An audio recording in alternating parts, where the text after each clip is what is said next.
Tingnan nyo guys, oh. Talang na ba?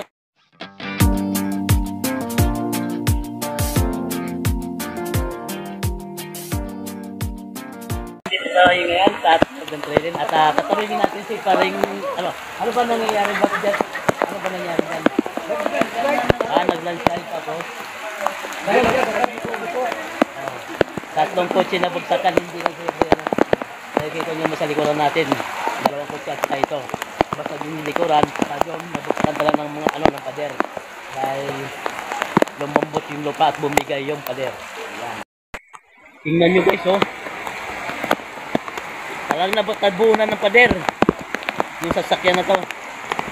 Yan, oh, natabunan ng pader.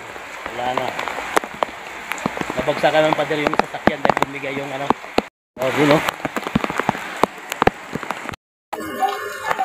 Hello guys, magandang hapon. Ang oras po natin ay alas 2:51. Nandito kami sa loob ng Trailing. Mamaya papakita ko sa inyo yung mga sasakyan na natabunan dahil may lupa po na landslide. Ito yung sasakyan ni Paring Udel. Ano nangyari ito, pre? Uy, puta, basag! Shit! Yan, nakita nyo naman guys, oh. Basag pa eh. Yan, oh. Naku po. Ito, nabagsak. Basag-basag. Tignan nyo, oh. Tignan. Yan. Tatlong kotse nabagsakan. Kasi kanina nakita nyo na biglang bumuhos ang lakas ng ulan tsaka may kidlat, kulog kidlat. Lumambot yung lupa, bumigay yung yung pader dito.